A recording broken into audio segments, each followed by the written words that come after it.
Alright, everybody. I'm back talking about my amazing Amethyst Steel Fairies from the Hood shenanigan deck, which apparently is way more original than I thought it was, because I feel like I've seen a lot of these builds before, but everyone seem like it's never happened. Anyways, this weekend I played at the One for All Games in Peoria 1K, which I had no faith in doing well at all, because every time I go to an event where there's an actual prize, I end up getting like ninth and missing top cut and just crying.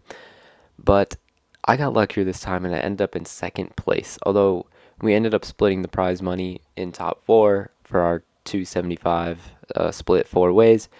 But there was there was two playmats. There was a champion playmat and a regular playmat, which Ravensburger doesn't want to do anymore. But we're gonna keep that tradition going apparently. So they were custom made, and I ended up in second. So here is the playmat. No, it's very nice. It's a very nice playmat. It feels great. It looks great. I'm so happy I won it. But I wanted to talk about the games today because the Rules of Villainy podcast was streaming the game, and I'll link the stream. But I'm going to go over my matches that I had streamed. I had my top 8 match and my finals match streamed. And although I lost, I'm still going to talk about why I lost, changes I could have done, and just some critical plays. When you're playing an off meta deck like this, I get to showcase exactly why it's important to play weird cards and to put emphasis on cards that people do know so that they prioritize the cards they do know and they like it's their threat assessment. You kind of you mess with it a lot actually. The difference between a Robin Hood and a Mickey Mouse is massive. To them, Robin Hood is so much more of an issue because you're gonna shift it. But for us, we know that Mickey is almost equally valuable, which is a hard decision to make as your opponent. But you'll see in these games that that decision can make or break a game. So let's just get right into it, and hopefully you enjoy. Uh, if you want to see my deck breakdown, the video is linked in both this video and in my deck list. So you can watch that. You can learn how to play the deck, learn how to mulligan, and I might do another video explaining why I built the deck or how I built the deck. More of a deck building guide and less of a deck breakdown, but well, let's get into it. Okay, so the names are wrong, but let's just start with this match. So, going against Ruby Sapphire, I had known beforehand what he was playing. I'd seen him before, and I was asking around some of my friends, like, what his deck looked like, what I should be waiting for, and let me yap before this happens. One of my friends, Dalton Rascal Adams, the goat, had informed me that he was sitting next to him and he never saw a Be Prepared, which is massive. He told me about like Fishhook and Great Stone Dragon, cards that just aren't really relevant in my portion of the matchup, but he said, no, Be Prepared, and that opened the floodgates. I genuinely think that's the reason I won this match because I was just able to go wide with high strength characters and not really worried about Be Prepared. If I can dodge a Sisu, I can win the game. And that was my plan going into this, and that changed my mulligan a lot. I also was in third place going into top 8, so I got to choose to go first, which also helped so much in this matchup. But let's go into it. I don't remember my mulligan exactly. I know I don't mulligan too heavy. In these games, I mulligan way heavier in my finals match, uh, at least in the games that mattered. But I usually just dodge anything with one strength, so the 3-drop Tinkerbell is usually the first thing to go. And I tend to mulligan the bigger characters, which I talked about in my video before. Here they are updating the deck list at the bottom. So I see he mulligans pretty heavy actually, which is a good sign for me. Yeah, I do my mulligan first. And as long as I have like the 1 and 2 drop, I usually feel pretty good.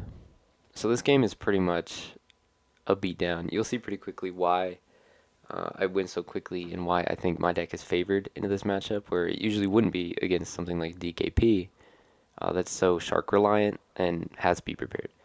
In a deck without Be Prepared, I shine so well, and my deck not having Pete is also very good in this matchup because I don't have to worry about playing this suboptimal card to dodge Sisu because Sisu can't affect Pete at all.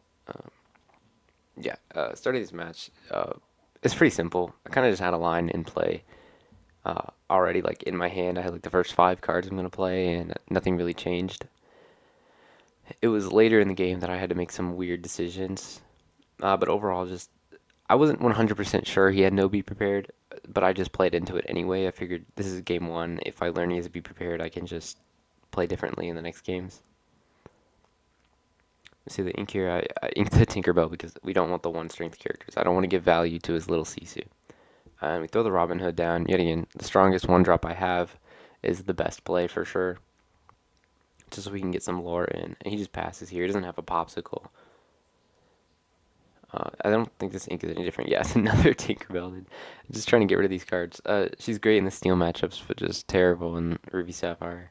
We throw a Smee down, which is the best 2-drop to have on this game. This next turn's where it gets a little funky. Uh, where I don't think I messed up, but it was just a bit too much of a play into Sisu. Because I was very worried about the 3-drop Sisu. I'd played a game before where I realized if I can't kill the Sisu, then he gets to shift a turn early, and I just can't let that happen. So if I can take out his 3-drop Sisu before he gets to shift, then I get probably just get the win. I get like 2 more turns of questing because there's no be prepared.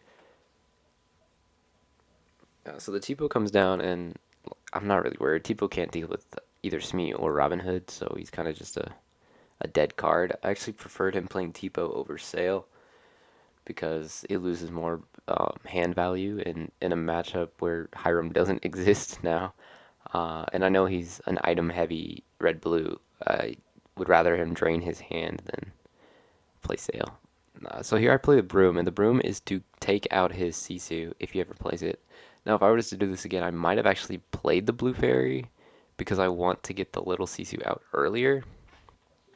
But I think this decision was good because he did have the shift, and if he had done it earlier, he would have been able to shift Sisu a turn quicker than he actually would playing the line he does. So this Grammatala is pretty good. It does put me off on like all my tutus, and I can't just keep questing freely. They'll actually get challenged now.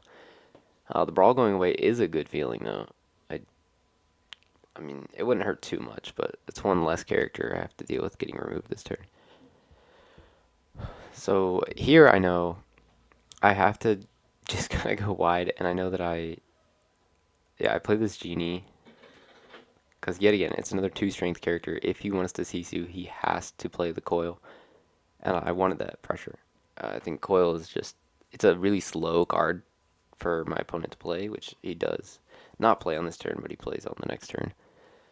So here I figured he's gonna Maui, but he has to choose which one he Mauis, and this is where the critical decision making comes in. Who has ever played against a broom? Uh, it's not very common, and Robin Hood's just so much scarier. Even though a shift Robin Hood doesn't really do anything right now, it allows me to shift and take out his Tala, but beyond that, it's not a big deal. He inks the Scrooge, which is also really nice. It's kind of like a draw engine for him.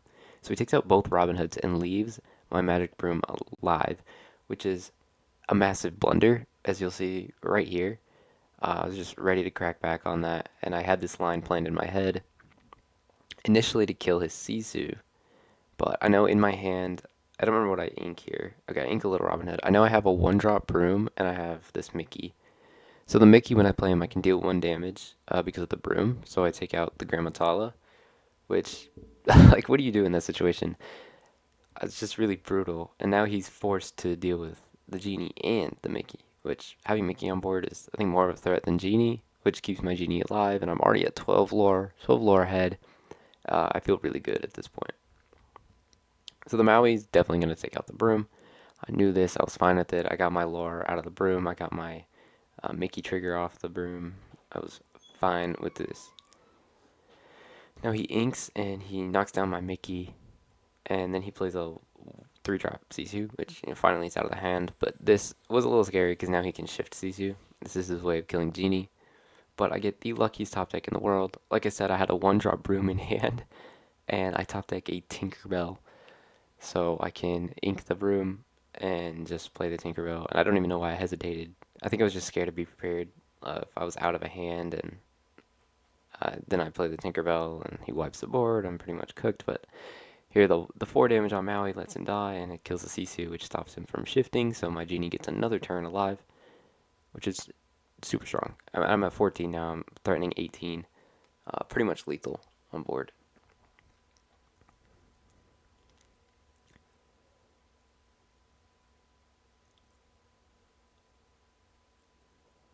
So yeah, this Grammatala doesn't really do anything. It just allows him to go a little deeper, but not being able to Sisu kind of hurt him. I mean, I know he had it, but he needed to play it, I think.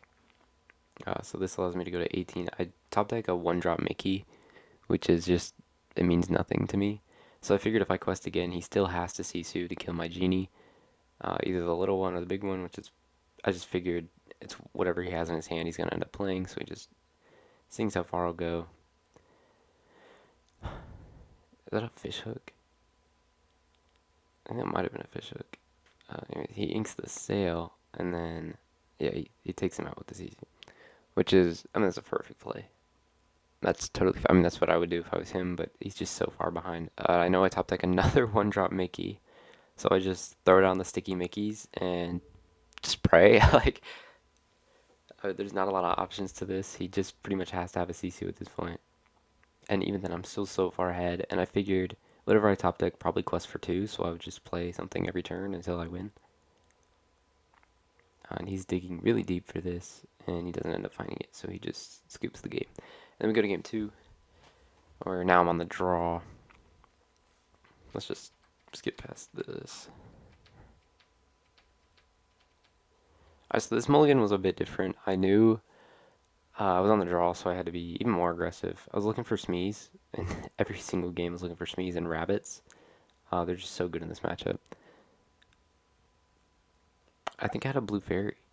I don't remember. I know I mulligan pretty hard to find the early game that I'm looking for, which I end up finding because 9 uninkables, guys. It's not a problem. I know I think I draw the swords turn 1, which is not good, not fun. Let's skip through this. Alright, so turn 1, he inks Big Tamatoa, which is a tell. I didn't know for sure if he had the Big Tamatoa. I assumed he did, but, you know, now I know.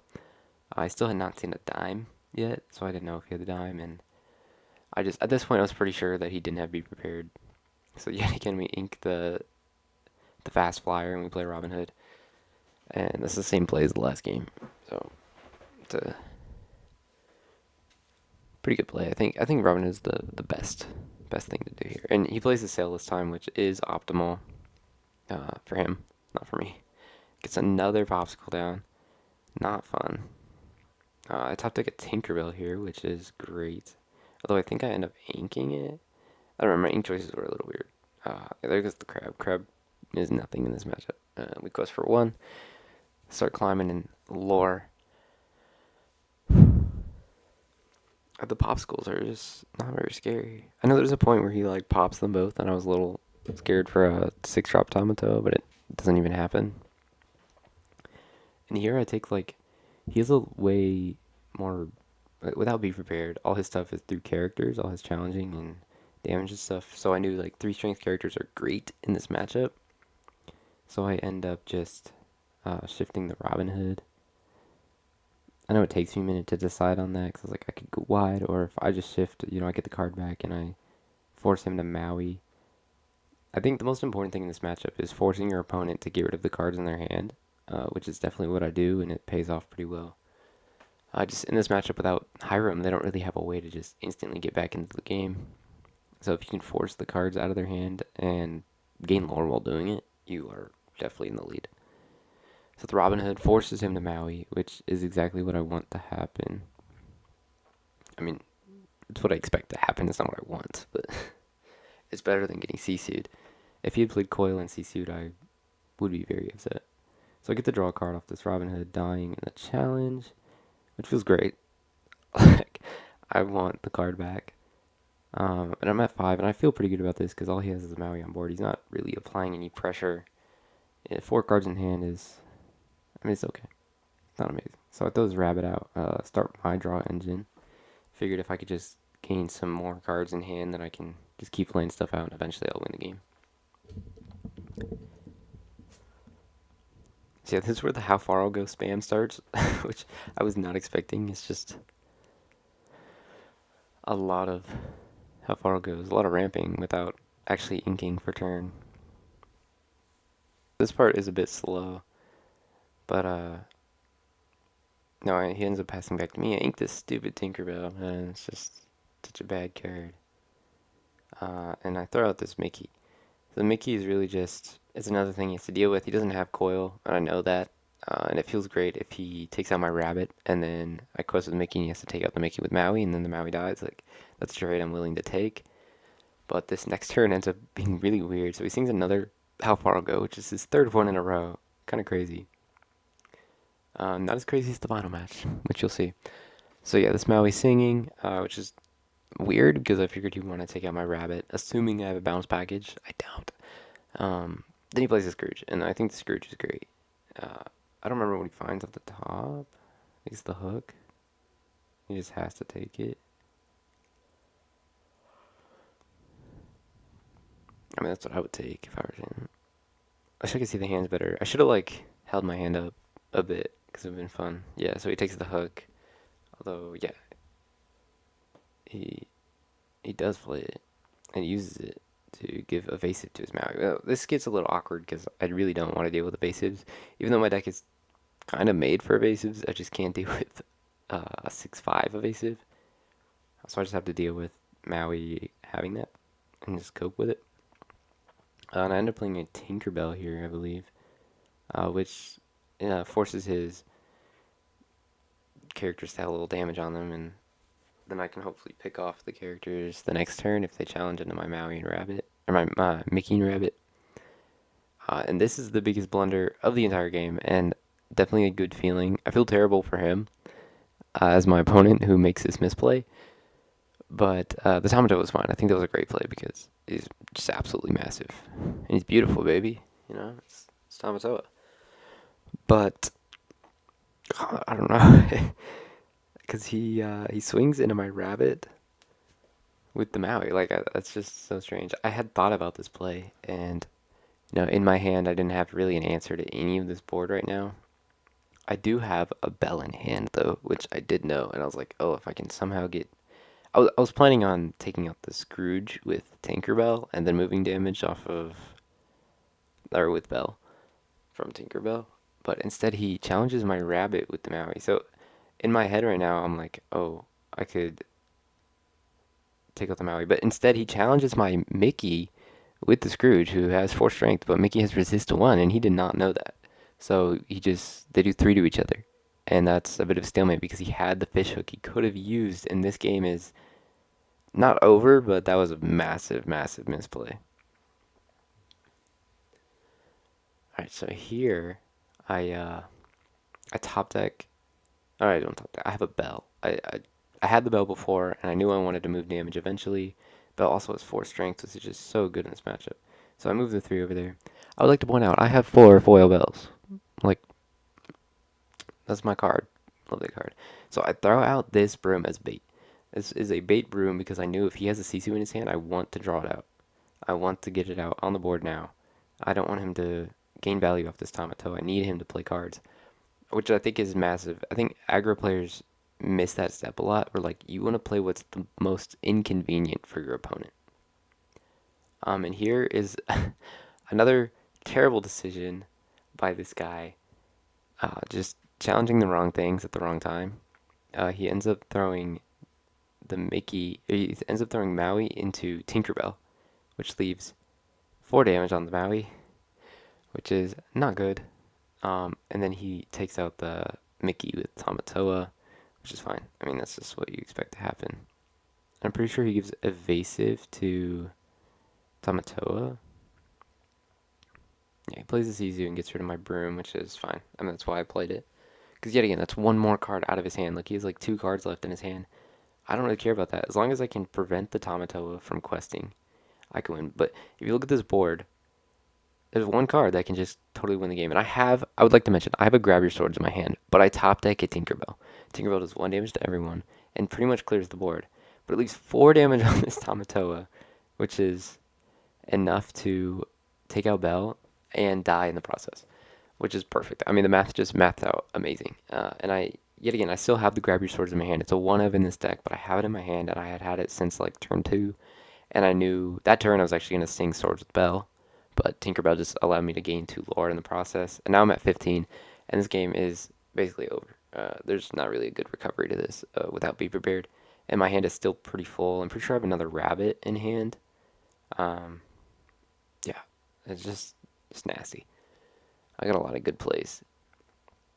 So I know I have the swords. Pretty sure I have a Robin Hood at this point. I was going to play the Robin Hood as well. And I don't remember if I did keep it, but I know I have a Queen of Azurite fairies eventually in my hand. And I think I do just play it out here. Yeah, there's a Robin Hood. So I was going to play the Robin Hood. I thought about it, and then I don't think I do. I think I end up playing. Yeah, I played the Genie instead. Just figure I might as well just keep drawing cards while I can. I play the one drop broom. This was another bait. I wanted the big Sisu out of the hand before he yet again gets to draw more cards or whatever, because he plays the two workshops, and I'm like, I'm not gonna let you draw cards off that workshop. I know if he just played a popsicle or something, it was over. So I had to force him to Sisu, which felt great. Then I get the Tinkerbell on board, who can trade with Sisu, which is another great feature there. And at this point, I'm like, you have no coil. I'm just gonna play my biggest thing in the deck, and it pays off generously. The 5/6 evasive is almost impossible to take out for this deck unless you had Medusa and a coil. But yeah, there's no chance. So I take this game, and yeah, that's pretty good. So yeah, I'm pretty proud of this because I was scared of this matchup at first, but I just knew that I had all these big strength characters, and with his misplays, which I felt terrible for, I uh, I just squeaked through the win. But this is the point of playing like an off-meta deck. You kind of get this extra percentage chance that your opponent just messes up. Not even that you played better, but your opponent played worse. And I think that carried me through this game for sure. All right, so I also wanted to point out this semifinals game against the guy Ivan, who I end up playing in finals. There's a bit of a cheating moment, and I feel really bad about it. But I think this never got really pointed out. The casters mentioned it, but no one actually said anything to the in-game thing. So there's a chance I should have played Josh. Let's just watch through this. So it was wait, this is a Blurple versus RA match, and it lasted forever. But the Blurple player ends up playing two McDuck Manors and a T-Bow, which is crazy. And this guy has an empty board and doesn't do anything with it. And this just gets really confusing because he has so much lore. So he plays a rabbit and he draws. I'm just like, okay, yeah, that's fine. And then he plays a crab and he buffs the rabbit. And I'm like, okay, well, you have to buff something, right? And then he buffs the crab and he buffs the rabbit with the hook. The rabbit doesn't have rush. There's nothing on this board that can give the rabbit rush. Plus, crab plus hook and on rabbit is only 8 strength, so it doesn't even take out the McDuck Manor's 9. And he takes it back, which I would never let happen. In a tournament like this, when you're playing for in semifinals, I would never let that happen. And the judge wasn't on this table, by the way. Um, so he takes it back, which would not let happen. Also, it shouldn't have happened because rabbit does not have rush. Anyways, instead he brings it back and he plays a fox and he bounces the crab and gives Felicity the rabbit and then takes out the manor. And then Josh just lets it happen. I don't know how that occurs, to be honest. So 7 damage onto the manor here from the fox, which is just silly. Like, none of that should have happened. I mean, look, you could, if you play crab, then you play fox, you bounce the crab, and then you could replay crab.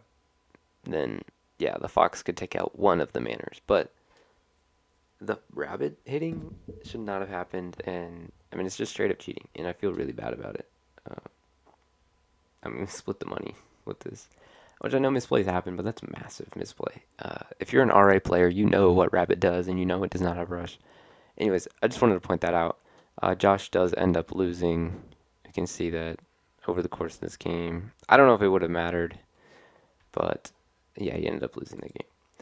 So Just a thought. But let's go to my final match.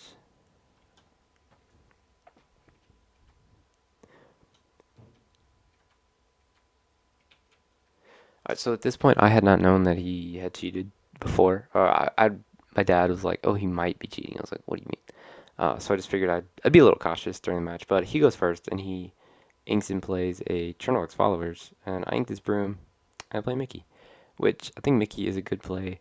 But I would like to mention that I didn't really look at the mulligan, but I end up mulliganing. Or they don't really show it. I only mulligan like one card. I should have mulliganed probably five.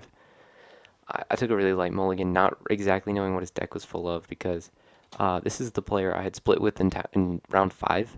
This was his only split. He actually played out round six for top seed, but I split round five and I kind of knew what his deck was because I'd sat next to him or across from him diagonally in a earlier game, so I knew he had Tremaines, I knew he had libraries, and I knew he had Vanellope von Schweetz. And someone else had told me he has Fishhook. That's about all I knew going into this match. I should have watched the stream, but I didn't. Uh, anyways, it definitely led to a bad mulligan for me because I just didn't really know what I was playing into. And the B Kings was definitely unexpected as well. But I kept this giant Tinkerbell fairy because I figured if I could shift onto the 3-drop, that'd be a pretty brutal play turn 5. Joke's on me. I do not get that. Anyways, we inked this crab, which I don't think crab's amazing for me in this matchup. But this is where it gets rough because these two cards do literally nothing for the rest of the game. Like, they just sit here, and that's terrible. I was really hoping for a shift Mickey. I really needed it. This is why I think I should have mulliganed harder.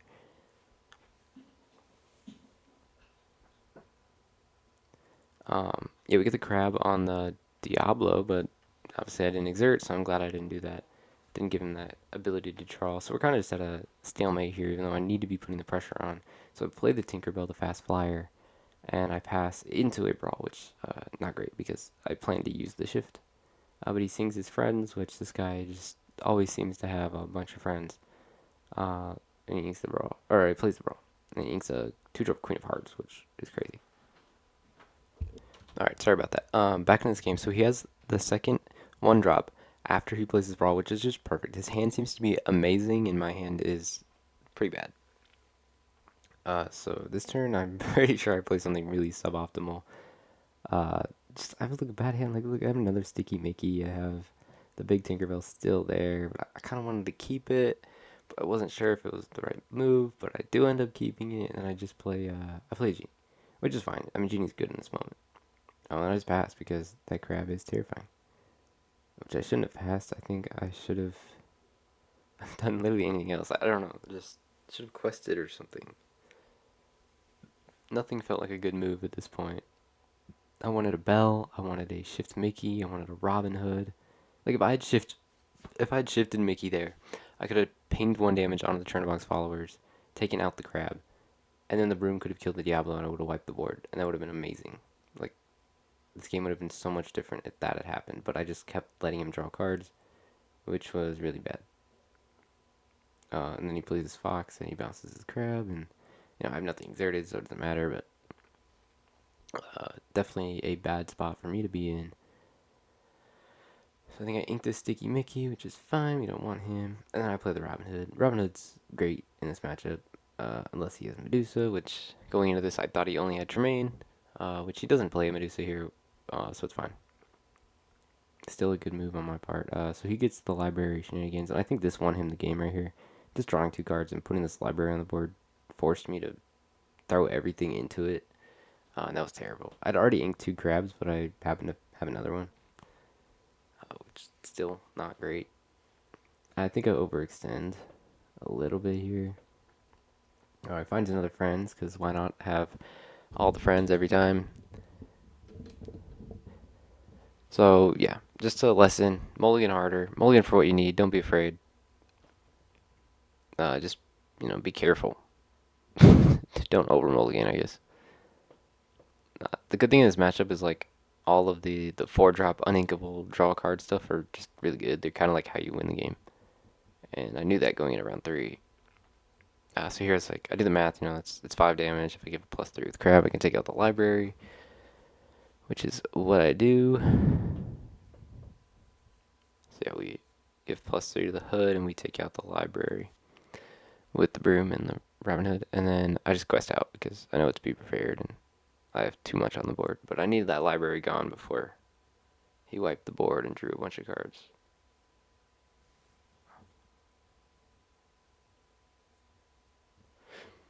Anyways, yeah. So he sings friends here. I would like to mention that is the third friend. How does he have them all? I don't know. Is there another one in his hand? I cannot tell. That's crazy. He just always seemed to have the friends. Yeah, I was ready to like banish my own Mickey, but I don't know if he just didn't have the inkful he wanted. I don't know why you would ever run the Diablo into it if you're just gonna be prepared, but there he goes. Pick up all those poor characters, and I felt very bad about this match. So we go into Rabbit, which feels great because this is what I was looking for. And then I, for sure, I ink this broom and I play a Smee. Yeah. So we just, just put the pressure on. That's what I wanted. And it felt pretty good. But he plays a Tremaine here, which does not feel good. And I figured, Rabbit's. I don't have a bounce package, so Rabbit feels fine to get rid of. And then he passes over to me, and I have an okay hand. I figured now that he has Tremaine and he could bounce Tremaine. This is what I was afraid of. I was afraid of him bouncing the Tremaine, replaying it. So I just dropped the Azurite Fairy. I think I ink a little Tinkerbell. Yeah, I ink the Fast Flyer, play the Queen, and just pass. Because I don't want the Smee to die, because I'm afraid of B-King or Tremaine. He has to read the card, which is my favorite thing ever. If they have to read the card, I feel like I've already won in my heart. It's it's just an evasive 5/6 to me. The plus lore thing means nothing, and the shift 5 is usually irrelevant because there's always a brawl. But this is my shark killer usually. If I was to cut anything from the deck at this point after playing today or yesterday, I think it would be the Tinkerbell. This big queen. It's okay. I don't know. It didn't perform like I wanted it to. Anyways, so I end up drawing a another one. So we just play the second, and I figure I gotta race him, so I just play the second one and keep the gas on.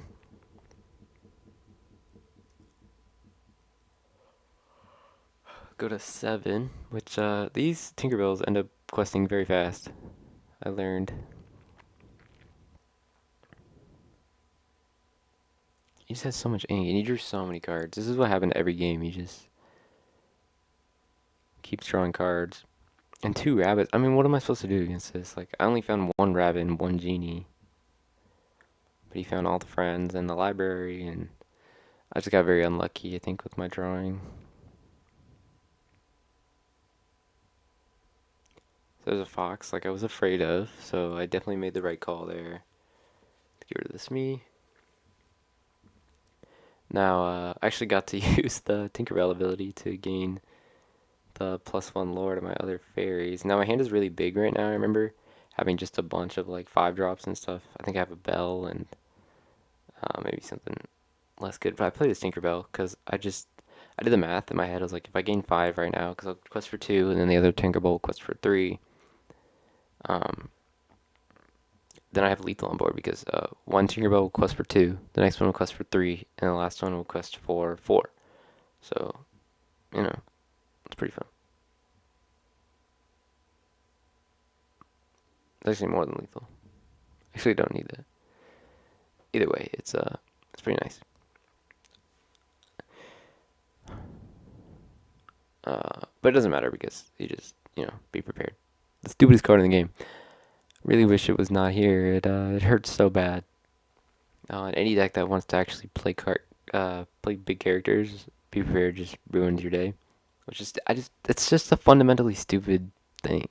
Like, if there's anything I would change about this game, it would be getting rid of Be Prepared because there are options to big characters.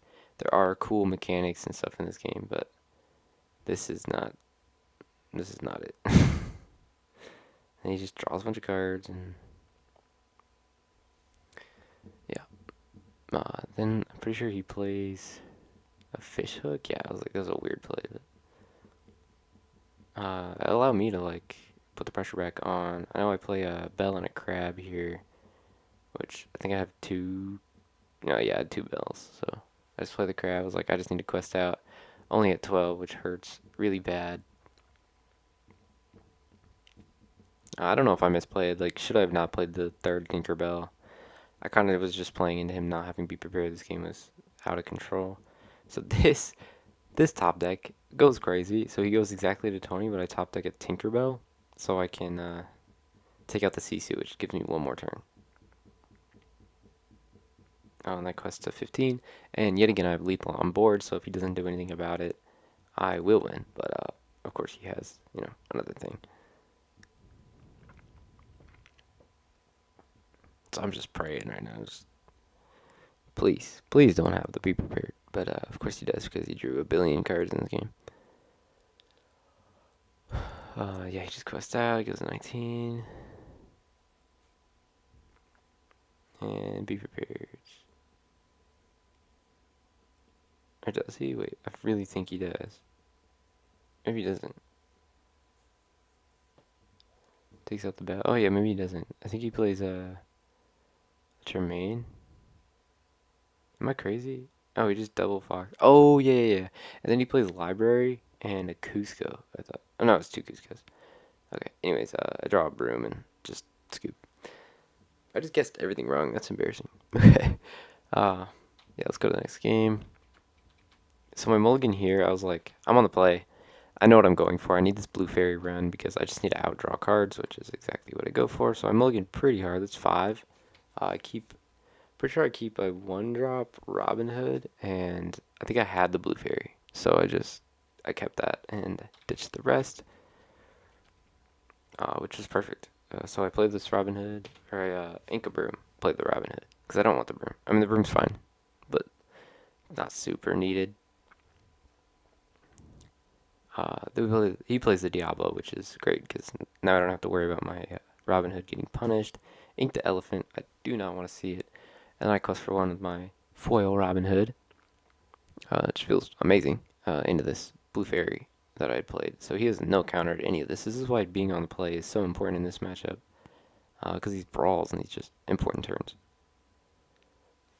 So here, it wasn't a hard decision. It was just like an inking choice. So I inked this big tink, and then I shift Robin Hood. I get to draw a card off the Blue Fairy, which definitely felt great. I don't know why I quested here. I should not have, but I took the risk and it paid off because if he had played a Peter Pan, I would be cooked. It'd be over. Not over. It'd just be a way harder match. I need to keep this Blue Fairy alive until the Elsa comes. I wasn't even sure if he'd played Elsa because I hadn't seen one yet. So he does 3 damage to my Robin Hood.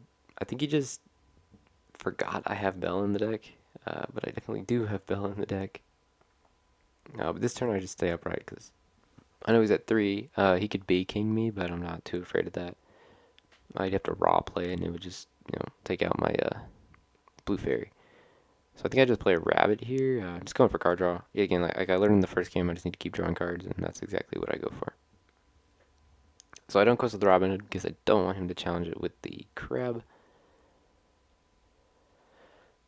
But here's the rabbit. Draw a card. I know I'm going to get a card on the way out too, and then I can just quest the Blue Fairy. But I don't actually think I do that. Yeah, I just pass because now I'm like, I know he has Vanellope. I was more afraid of Vanellope than Peter Pan because I'd seen it before, and I feel like it's way harder to deal with. So he plays a goat, which is borderline useless, and he passes. This is a pretty big turn for me because I have Ink the Fast Flyer, and then I have a Bell. Which Bell's great, so I can move this 3 damage, and I move it to the crab. I think the crab is more powerful than the goat right now. I don't really care about him gaining lore. And I draw a card off the Blue Fairy, which is, yet again, Blue Fairy has drawn 2 cards and gained 2 lore now. I think it's pretty big value just for me playing cards, like cards I already want to play.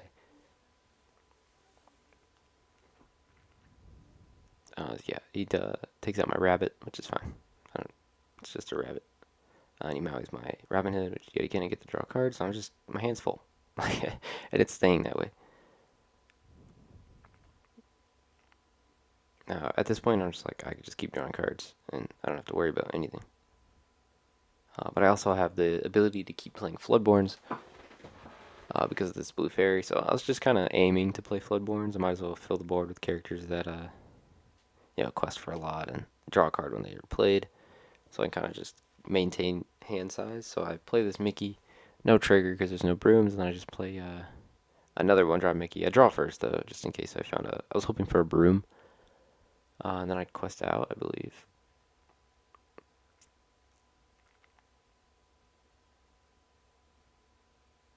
I'm not sure. I have another bell in hand. I know I. Oh yeah, I sink swords, which is really nice. So I just wanted my bell to be able to quest again.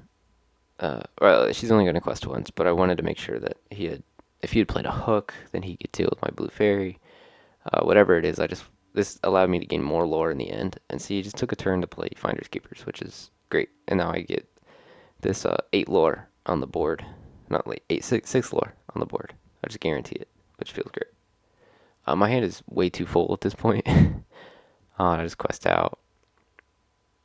I know the beep rep's coming.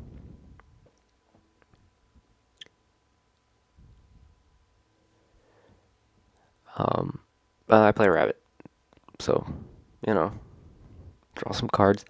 I uh, I knew the beep rep was happening. Like once you know what's happening, you just kind of let it happen. And I knew if I played the rabbit, I was gonna see more cards that are just more valuable. The rabbit really is just there to get you deeper into your deck. I didn't really care about the rabbit at all. But my hand is so full at this point that he just concedes. So that's fine. I don't think he had the be prepared, which is unfortunate for him, fortunate for me. So I just got an absolute sweep, and then we go into game 3, and it is not as easy. That's for sure. So I mulligan pretty hard here. I'm pretty good actually. I end up with a decent hand, not a perfect hand, not a blue fairy start that I'm looking for. I remember I was stuck between. I had a 1-drop broom, a crab, and a 3-drop Tinkerbell, and that's what I was like stuck between. But I ended up getting rid of the crab, I believe, keeping the Tinkerbell.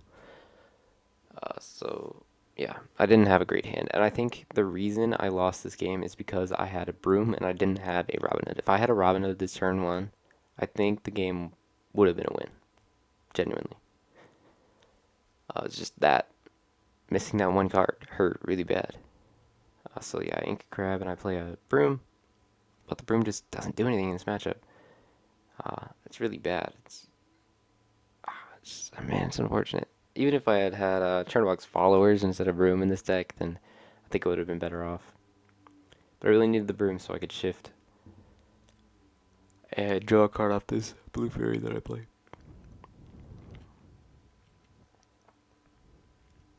So yeah, we inked this me, which I don't think I should have. I think I should have just played this me, but I played the blue fairy instead.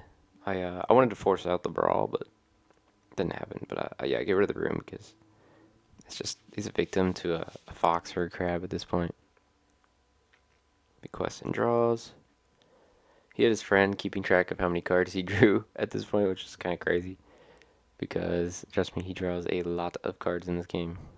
Quest for 1 here. And he plays prepared and banishes it. This forces me to stay still with my blue fairy, which is just brutal. He had like everything on me, man. It was not good. And this turn is the biggest blunder in the entire game, I think. Because I finally get the 1-drop Robin Hood, right? Which is like, oh, I can shift Robin Hood now. But I ink it stupidly because I have a Tinkerbell in my hand. I'm like, oh, I just need to play the curve. Don't always play the curve. If I had done this differently, I had a Smee in my hand, I had a Robin Hood and a Tinkerbell. I wanted to play Tinkerbell, but I should have inked the Tinkerbell and played the Robin Hood and the Smee, which you'll see does not pay off. So I play this Tinkerbell. What I could have done was play the Smee and the Robin Hood, and the next turn I could have shifted Robin Hood to draw a card off the fairy, which I think would have been much better, and I would have had a Robin Hood on board.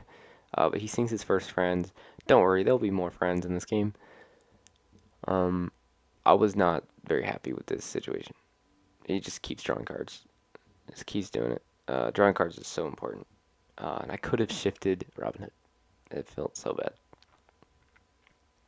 Anyways, I'm pretty sure I get rid of the Mickey. I think another thing that really messed me up was the elephant in my hand. Uh, let's talk about the elephant in my hand. Just not good. It's just not good. So I goes to the fairy, forcing him to play a grab or something with the Peter Pan to take it out. I was not. I was not in the game at this point. I was losing my mind because I really should have played. I realized immediately as I inked Robin Hood that I should not have inked it. If I had a Robin Hood on this board, if I dropped Robin Hood right now, I'd be in such a good position. Because I would have a Smee and a Robin Hood.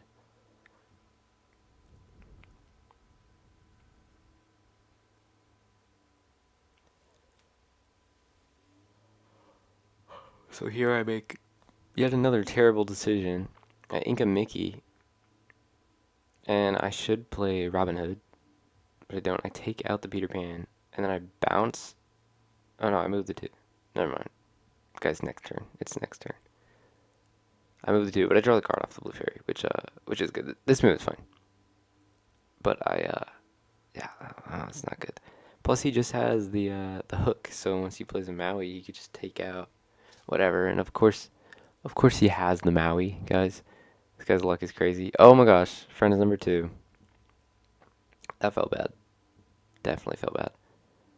Um, but yeah, I'm sitting here with this elephant in my hand. I'm like, oh, I should bounce something, right? Then I get like a genie back or something. It's just not worth it. It's not worth it, guys. I learned this is a learning moment for me. Elephant, not good in this matchup. It's so good in Steel. All these Amber Steel games I had to play. It was so nice, but not here. Also, Zero the hero. Why are you rooting for Ivan? Root for me. I thought we could be friends, but apparently not. Anyways, so yeah, I ready that, and I'm like, ah, man, I really want this genie again, like an idiot. Well, I don't know why I want a genie back. Of all things, I could have had a rabbit back or something. I think this turn I should have just played a rabbit from my hand, and I would have been much better off. So I thought about challenging into the rabbit, which I don't know. I was really lost at this point. Feels like if I challenge into it, Bell has 2 damage. It doesn't really matter. He's just gonna Maui it anyway. Maui's gonna die, or he just be preps. But I got rid of the genie, which removed all the pressure from the board, and then I plays me. So I thought I was adding more pressure, but then I ended up questing with the Bell to go to 8, and this was not a good decision.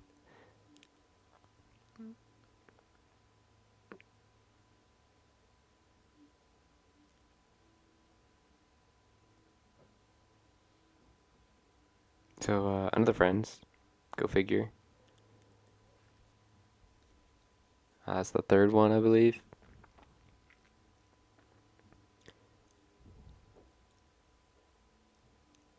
And then yeah, he buffs the rabbit with the fish hook, so he can take out the Bell,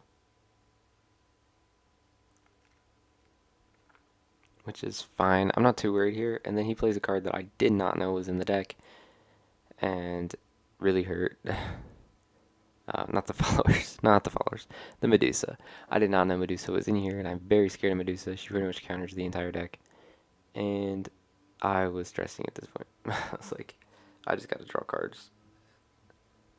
Um, so Smee's good. I mean, Smee's just 2 lore, so I can guarantee 10 right now, which feels pretty good. And I play another one. Yeah, I play another Smee. Play a Broom. I'm like, come at me, bro. But he has so many cards in his hand, it does not even matter.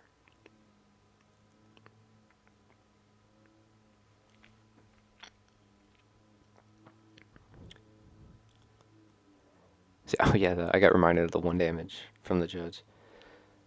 Always gotta remember the 1 damage on Smee.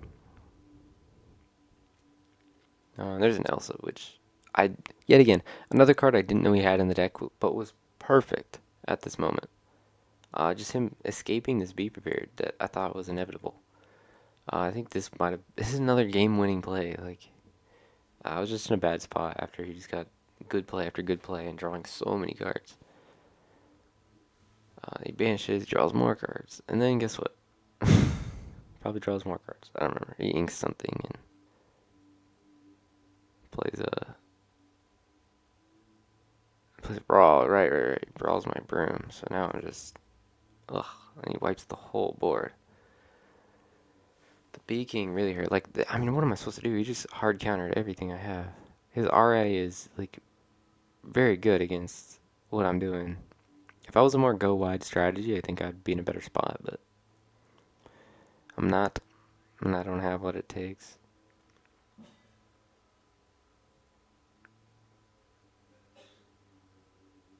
Yeah, I play the Blue Fairy, so now I get the evasives going, which feels pretty good, into his Elsa.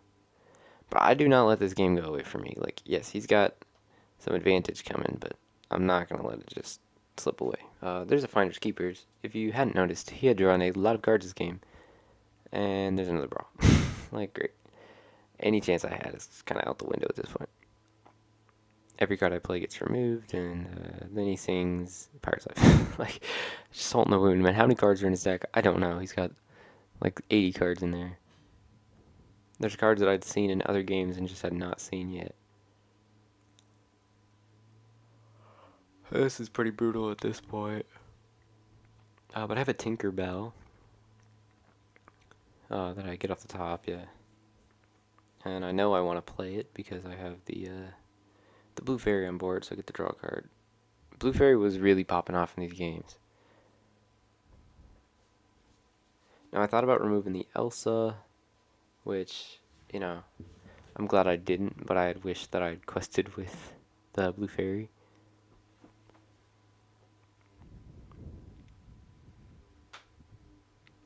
Yeah, I really should have. I don't know why I didn't. I was just like, oh, if I could just keep drawing cards, if he doesn't wipe the board, I'll be fine. But that is not what happened.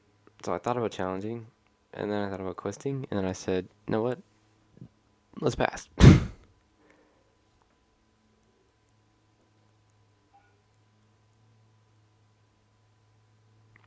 Which I wish I had not done that. I wish I'd quested, but it didn't really matter that much.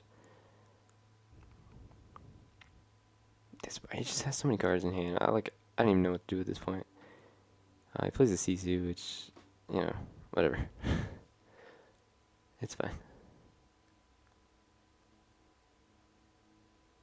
And then he just quest for one. I get another Tinkerbell off the top, which is crazy. I wish I had another Blue Fairy I could have played. I think if I had another Blue Fairy here, I would have been in a much better spot. But yeah, I re-Tinkerbell, which kills the Elsa, and that feels pretty nice. This also allows me to eventually challenge his Sisu and deal with the Medusa. Of course, why would that ever happen? But whatever.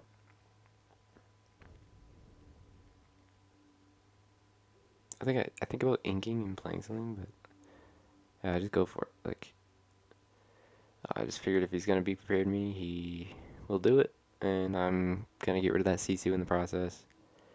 I think getting rid of Sisu just felt great. I don't know if he would have be prepped if I had not played the little Tinkerbell, but either way, I got his stuff off the board, and that felt pretty good. I just needed to keep this pressure on. He's gaining lore on me, which is not what I want to see. This matchup is just, it's just brutal. It's like usually it's a good matchup, but he has some weird cards that really throw me off. But I mean that's my own strategy, so I guess it's perfectly fine. Anyways, yeah, I throw out the genie and the rabbit, which is great. I just pray he doesn't have another Sisu. Then he like organizes his cards pretty weird. I think he just he quests.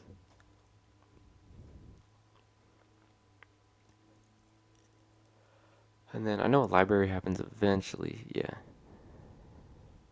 So he moves it there. And then he unmoves it there, and I don't know why I didn't say anything, but I should have. Yeah, I really should have called that. Maybe that's like the cheesy thing to do, but I definitely should have. Oh man, that feels bad. looking back on it and knowing that I could have, and he does it again. Like, I mean, I guess he just does it anyway. But I think in a moment like this, if you're in a tournament, you should call out if they if they pay for something, they've paid for it and they can't unpay for that. Um, yeah, so that's just doesn't feel great. But his board's not the scariest. I hate the library. I know I have a crab in hand, and I was like, oh, can I do the math? And I just can't. I think this is where the moment where Fox would shine.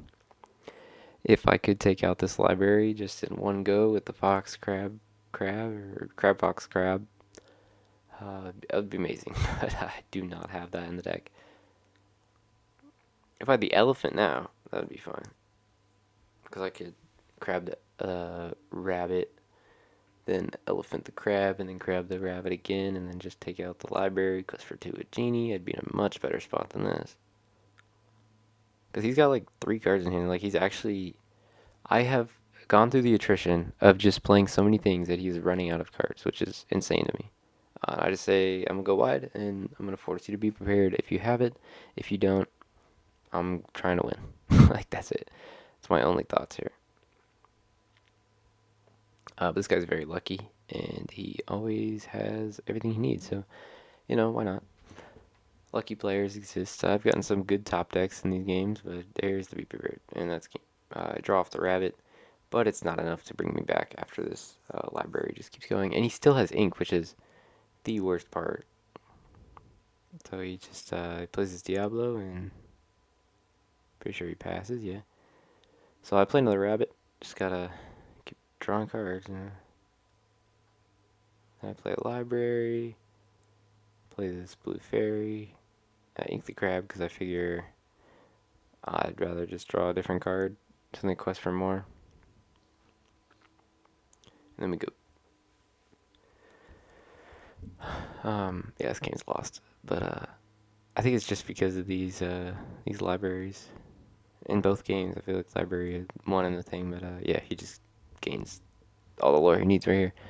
So it was a pretty close game, and I don't feel terrible about it. I think just some early plays I could have done differently would have been much better, but I was still pretty far off, so maybe not. Anyways, hopefully me talking through the game helps you understand the deck, and there's definitely so many more plays that could have been made that were better, and I probably could have won this game, but if I had been first seed and just gone first, that would have been awesome. Wish I had done that. I had a lot of fun at this event, and I'm really glad that I had gotten second. I'm very proud of the deck, and if anyone has any questions or wants me to talk about the deck more, please let me know. I will make another video talking about why I made the deck. I know a lot of people in like the chat were like, "Oh, this deck is crazy," and the casters were saying they wanted to see more. So I love this deck. I think it's awesome. I think it's super fun to play. And if you play this at Set Champs, just post it. Let me know. Comment. I would love to hear about your experiences with it and changes you made because I would love to see different variants too. But thanks for watching, and I will see you in the next one. Peace.